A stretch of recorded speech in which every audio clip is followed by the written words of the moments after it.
Entonces, la pregunta inicial obligada aquí a estos especialistas es, ¿va a temblar el 19 de septiembre?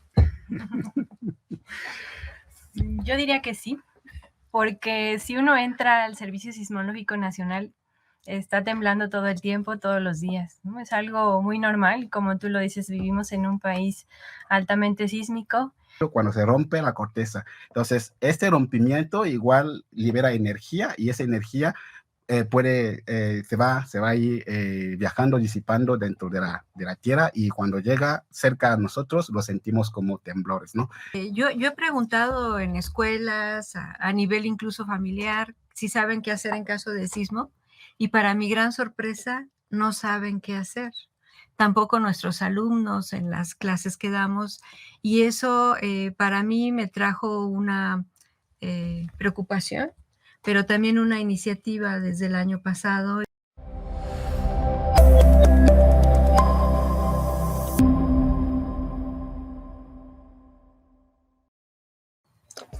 Hola, ¿qué tal amigos de Saber Más Radio y Saber Más Media? Qué bueno que están con nosotros en este programa de un mes que parece ser agitado. Y bueno, yo he estado viendo en redes sociales cantidad de videos, de comentarios, de memes alrededor de este mes fatídico para México. Y bueno, lo decimos en broma, pero realmente hemos tenido algunos terremotos en este mes que han sido pues muy dañinos, sobre todo para el centro del país. Pero bueno, de eso a que podamos asegurar que va a temblar o que hay un día fatídico en nuestro país, pues hay mucha diferencia. Entonces, para hablar de esto y realmente hablar de lo que deberíamos hacer, porque vivimos en un país de temblores, pues tenemos aquí de invitados a la doctora Isabel Irrade, del Instituto de Investigaciones en Ciencias de la Tierra de la Universidad Michoacana. Doctora, qué bueno que aceptó la invitación. ¿Sí? Gracias. Muy bien. La doctora Gabriela Gómez, Gaby, pues que ya es parte del inventario de este programa y siempre que va a temblar le hablamos. No sé si tú traes la mala suerte o qué. Gracias por venir también del INSI de la universidad. Y el doctor Boris Chalko también ya nos ha visitado por aquí, nos ha hablado de los temblores a nivel más básico, de lo que deberíamos de saber todos, ¿no? Y uno esperaría que nuestro país, un país de temblores, pues tuviera una alta cultura alrededor de esta situación, porque eso no podemos evitarlo, por lo pronto no podemos preverlo, y bueno, puede pasar en cualquier momento. Entonces la pregunta inicial obligada aquí a estos especialistas es, ¿va a temblar el 19 de septiembre? Yo diría que sí, porque si uno entra al Servicio Sismológico Nacional, está temblando todo el tiempo, todos los días, ¿no? Es algo muy normal, como tú lo dices, vivimos en un país altamente sísmico y los sismos son el pan de cada día, ¿no? Tenemos, sí, diferentes sismos de diferentes magnitudes, de diferentes profundidades. Y bueno, si me permites aquí, por ejemplo, si los sismos de subducción, los que están en la costa, son los más frecuentes, pero los más profundos y los más lejanos a nosotros que estamos en el centro de México. Pero también podemos tener sismos aquí en el centro de México a mediana profundidad, que son los sismos interplaca, que ocurren en la placa que está por debajo de nosotros, cuando roza con la de Norteamérica. Esos son sismos medianamente profundos y no tan frecuentes. Pero tenemos otros sismos que son los intraplaca, que son los que ocurren aquí a nuestros pies, que tampoco son tan frecuentes, pero si llega a ocurrir un sismo de estos en nuestros pies, pues es el que podría generar mayores daños a la población. Y pues en el centro de México vivimos más de 65 millones de personas, entonces pues y no tenemos esta cultura que tú dices, ¿no? No tenemos esta cultura de los sismos. La gente pues nos asentamos cerca de las fallas altamente sísmicas y pues vemos los resultados, ¿no? Han ocurrido muchos sismos a lo largo de la historia de nuestro país asociado a estas fallas corticales someras, como son el sismo sismo de Acambay de 1912 de magnitud 7. Ocurrió también otro en Araró en 1845 de magnitud 8. Otro en Pátzcuaro en 1858 no se sabe bien qué magnitud, pero también cercano a 7. Otro sismo en Marabatío en 1979 de 5.6. O sea, son frecuentes estos sismos, ¿no? No hay que asustarnos. Alguien decía por ahí que si hay algo seguro en México es que va a temblar. Por esa razón, y entonces yo le preguntaría a Boris, bueno, ¿y por qué tiembla? ¿Será que nos portamos mal? No tiembla porque nos portamos mal, sí, sino que los sismos son fenómenos naturales que se generan, no tienen control del hombre, simplemente son fenómenos que se generan o se dan cuando la corteza se rompe, generalmente, o cuando dos pedazos de cortezas, digamos, una es la corteza oceánica, que debemos de tener esta diferencia. Una parte, bueno, el piso oceánico también está hecho de una corteza que se llama corteza oceánica, y nosotros vivimos en el continente, que es la parte corteza continental. Entonces, cuando la corteza oceánica se está moviendo y se acerca hacia la corteza continental, generalmente los dos tienen que enfrentarse, y uno dice, bueno, yo estoy más fuerte que tú y tú tienes que ir abajo y yo me quedo firme, ¿no? Entonces, en ese caso, la corteza oceánica generalmente es el que va hacia abajo de la corteza continental, y durante este movimiento que le llama subducción, durante ese movimiento hay una fricción entre la corteza oceánica y la corteza continental, que a veces libera energía, y esa energía que se liberan se va a propagar desde el punto donde se estalló y se liberó la energía, viajando por todas direcciones y llegando a la superficie, y nosotros lo sentimos como vibraciones y como temblores.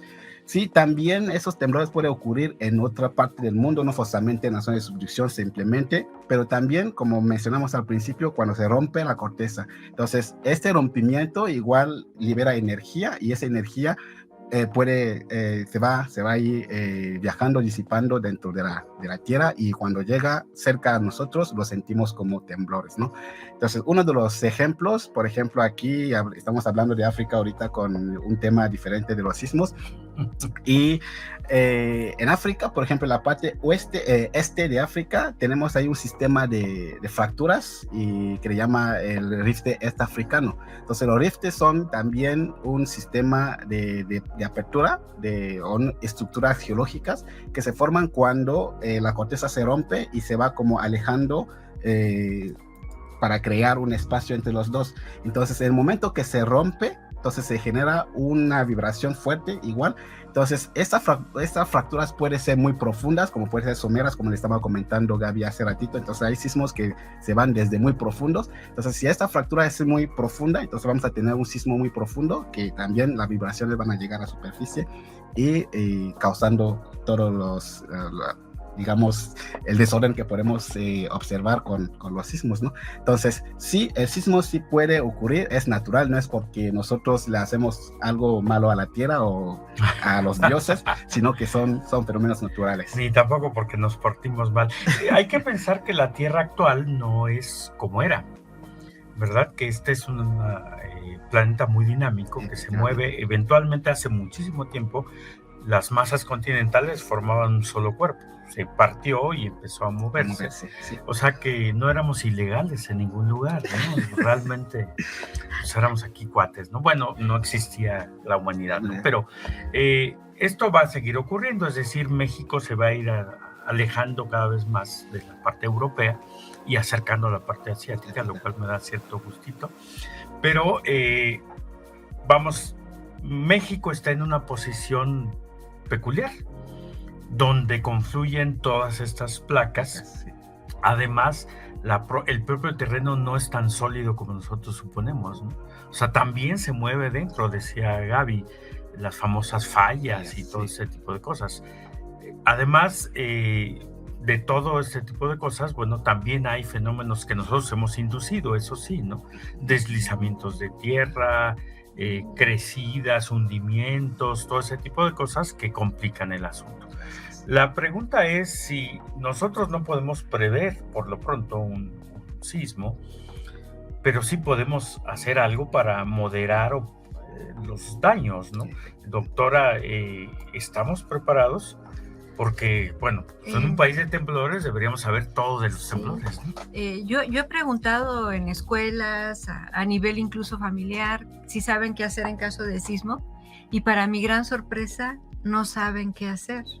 Tampoco nuestros alumnos en las clases que damos, y eso para mí me trajo una preocupación, pero también una iniciativa desde el año pasado, y aprovechando que Protección Civil nos apoyaba, se colocaron 10 alarmas sísmicas en distintos sectores de Morelia. Como las que hay en la Ciudad de México. Sí, pero iniciando por varias facultades, algunos institutos, pero también en zonas donde hay alta afluencia, como el Hospital Civil, como el Hospital de la Mujer. Zonas sensibles o sí, más sensibles, ¿no? Sí, zonas sensibles.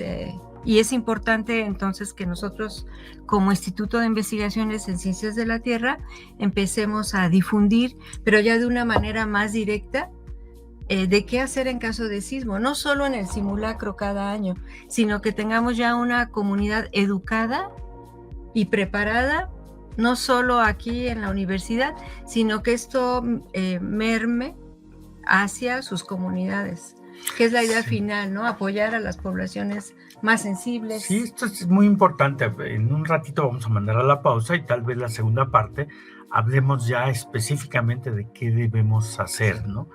Por lo pronto, no sé, Gaby, si nosotros vemos un mapa de estos tridimensionales de Michoacán, pues se ve arrugado.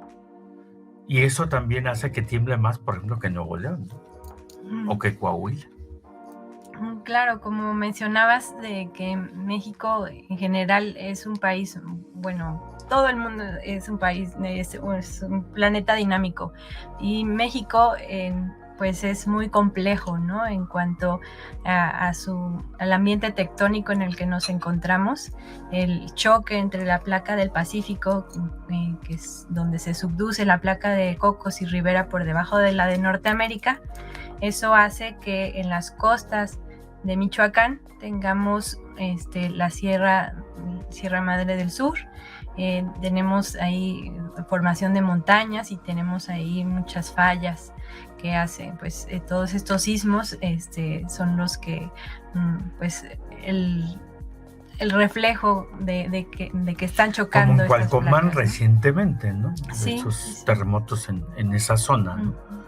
Pero en la parte ya del norte de Michoacán tenemos lo que es el cinturón volcánico transmexicano, y tenemos una zona volcánica que también está altamente fallada, con muchas fallas, y pues eso hace que el relieve sea todo arrugado, y también estas fallas pues son activas, tanto los volcanes como las fallas son activas, y eso hace que pues tengamos una dinámica de formación constante en nuestro territorio, y cada vez que rompe una de estas fallas ocasiona un sismo que bueno, va a deformar, o va a, pues sí, digamos, va a moldear parte de nuestro paisaje. Fíjate, vamos a ir ahorita a la pausa, pero si en México es seguro que tiemble, en Michoacán lo es aún más por esa configuración. Entonces, regresando a la pausa, platicamos de estos. ¿Qué les parece? No le cambien, se va a poner más bueno todavía.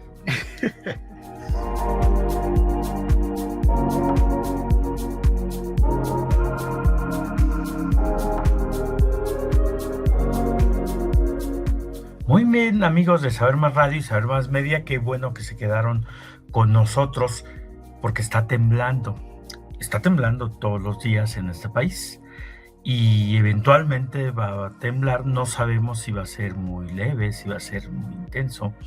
Es decir, estas cosas que le suceden a nuestro planeta, a nuestro país, como habíamos hablado en el corte anterior.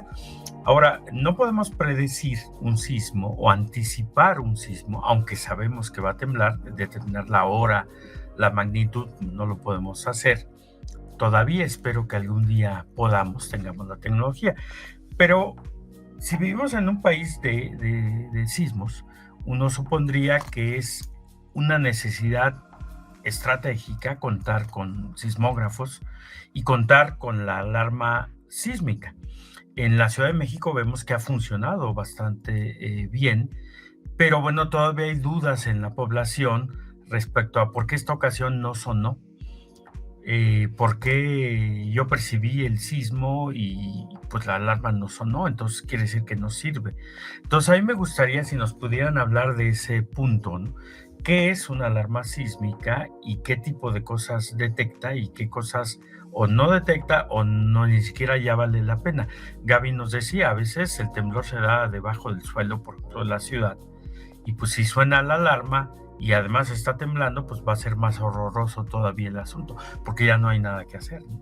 Entonces no sé quién se anima y nos platica. Las alarmas sísmicas funcionan con base en sensores que se localizan sobre todo en la costa de nuestro país, en la costa Pacífico, porque es la zona donde ocurren más frecuentemente los sismos. Y bueno, sirven a través de una aplicación, nos avisa cuando hay un sismo de magnitud mayor a 5 y solo funciona cuando estos sismos ocurren en la costa, porque si ocurren aquí, pues no va a sonar la alarma.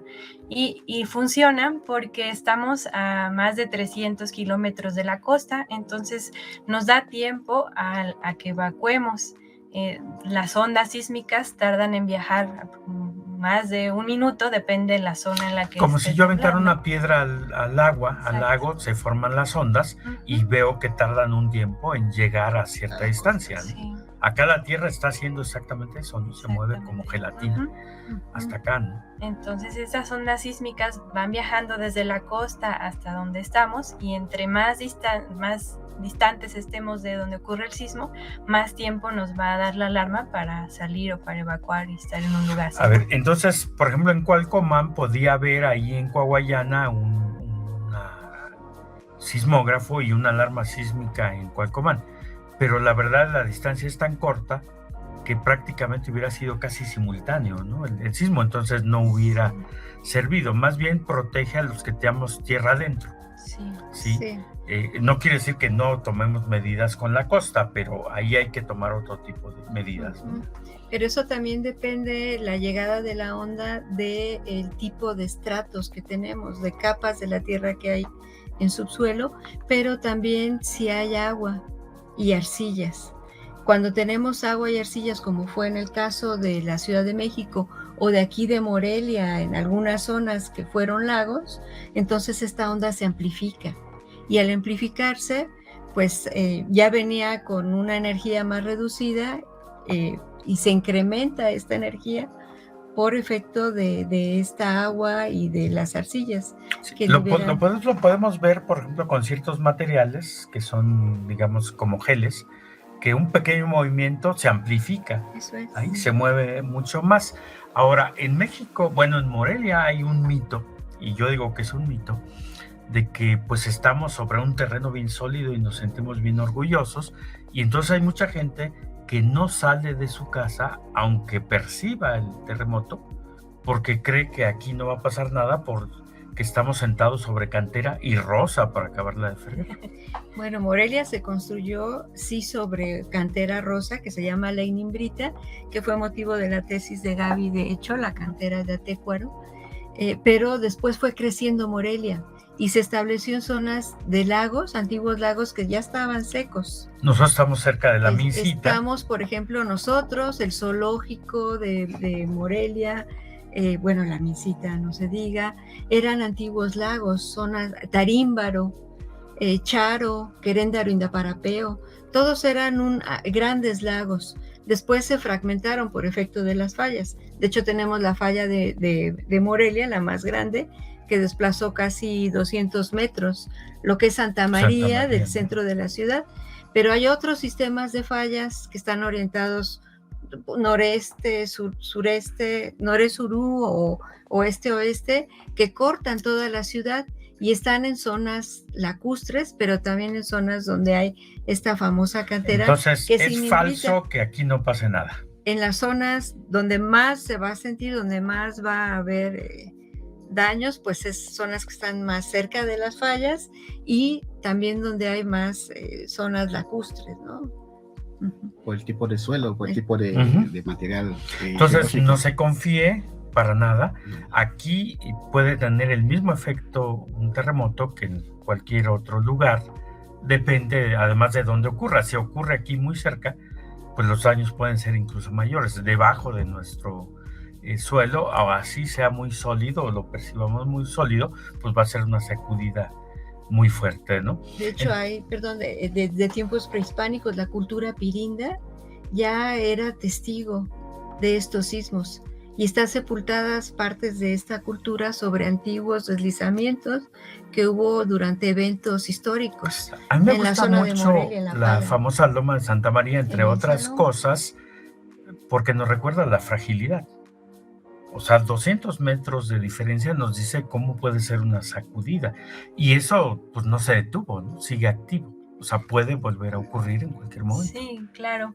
Esta falla ha estado activa por más de 8 millones de años y cada vez que ocurre un sismo hay una ruptura de esta falla y el escalón crece como 1 metro cada vez que ocurre un sismo. Y entonces ha tenido al menos 200 sismos a lo largo de su formación. Un día de estos los de Santa María van a andar tocando las nubes, ¿no? Y nosotros vamos a entrar el elevador para llegar hasta allá. Oigan, pero bueno, vamos al punto de que se hace un simulacro el 19 para recordarnos esa fragilidad, pero recordarnos que podemos hacer cosas para mitigar los posibles daños. Y este año no va a ser la excepción. La universidad el año pasado hizo un simulacro y ensayó las famosas alarmas, ¿no? Este año, ¿qué prevén ustedes que se haga? Sí, afortunadamente tuvimos este apoyo de Protección Civil y se echaron a andar estas 10 alarmas que están funcionando, pero no queríamos quedarnos solo hasta ese punto de que suene la alarma sísmica, se haga el simulacro, salga todas las comunidades educativas o civiles y ya ahí quede, ¿no? Lo que queremos es ahora, previo al sismo, alertar a la población, iniciando por nuestra Universidad Michoacana, de qué es lo que deben hacer en caso de sismo. Entonces, a través de un cuestionario de brigadas que vamos a hacer partiendo de nuestro instituto, con profesores y alumnos que también son de la Facultad de Ingeniería Ambiental, vamos a ir a distintas dependencias, leyes, psicología, enfermería, aquí en el campus, y si podemos sacarlo a nivel más externo hacia Uruapan y otras sedes de la universidad para difundir la cultura de los sismos. ¿Qué es lo que tenemos que hacer? ¿Cómo preparar nuestra maleta de emergencia? ¿Qué documentos, qué cosas, medicamentos, etcétera, debe tener esa maleta y dónde tener la maleta colocada? No en medio de una losa que no vamos a poder sacar. Entonces, mientras la gente esté más reconociendo que vivimos en una zona de sismos y esté más enterada de qué debemos hacer, vamos a tener mayores posibilidades de que más gente pueda sobrevivir y también cómo convivir en esta zona de sismos que, como decía Gaby, ya desde hace 8 millones de años, cuando se formó el lago de Cuitzeo hace 8 millones de años, hemos tenido esta actividad. Entonces vamos con Protección Civil también a hacer una unión entre ellos y nosotros como Ciencias de la Tierra para que nos ayuden a difundir a gran escala. Y será muy interesante que nosotros los universitarios pues amplificáramos esta información en nuestras propias familias, Claro. ¿no? Somos 54,000 o más con los profesores y trabajadores y que nosotros pudiéramos en nuestras casas pues platicar sobre esto, ¿no? Sería muy, muy interesante. Creo que no es un asunto de hacerle al valiente o no, sino saber que somos vulnerables, ¿no? Y bueno, todos podemos sentirnos muy seguros porque nuestra casa es nueva o porque se ve muy sólida, pero no sabemos dónde puede ocurrir el sismo, si ocurre en la costa o si ocurre aquí o aquí muy cerca. O en qué parte de aquí. Los efectos van a ser diferentes y entonces por muy sólida que parezca nuestra construcción, pues puede fallar, ¿no? Sí. Sí, efectivamente, lo importante sobre los simulacros no es que solamente es algo que tiene que hacer donde trabajas. Entonces, el simulacro tiene que prepararse desde su propia casa. Entonces, tiene que identificar si tu casa, bueno, suponiendo que tu casa es nueva y que la acabas de construir, pero tiene que estar seguro que no hay nada que te puede causar un daño. Entonces, a lo mejor la forma en que tú pones tus cosas en tu misma casa tiene que estar al pendiente de que, bueno, si ocurre un sismo, cuál es la ruta correcta para poder llegar afuera, y si hay un mueble que me puede caer y bloquear el paso, lo tiene que fijarlo en el muro, por ejemplo. Entonces, esas son pequeñas cosas que a veces la gente no lo toma en cuenta. A lo mejor a nivel empresas más grandes, que donde tiene ya una alerta más, una conciencia un poquito más avanzada, ellos ya lo tienen, digamos, preparada. Digo, bueno, aquí ya tenemos la ruta de evacuación bien diseñada, pero a nivel de casa a lo mejor no lo tenemos, y son cosas que lo tenemos que ir familiarizando con ello, y desde la casa también lo tenemos. Estamos casi por terminar, el tiempo en radio es terrible, pero a mí me gustaría pues comprometerlos para varios programas que pudiéramos hacer antes del 19, pequeños, donde nos platicaran específicamente estas medidas. Por ejemplo, un día hablar de la mochila, de la ruta de escape, de los objetos que pueden constituir un riesgo en nuestras casas, porque vaya, andar buscando las llaves para salir de la casa en el momento del terremoto, pues no es una buena idea. Entonces, ¿cómo hacerlo, no? Muchos nos encerramos por las situaciones de seguridad, por el temor, y en realidad estamos dando pie a una situación muy difícil. Entonces, ¿le hacemos así? Sí. Bueno, pues les quiero agradecer mucho su presencia, y bueno, pues estén pendientes porque vamos a hablar de estas cosas. Gracias. Gracias. Muchas gracias.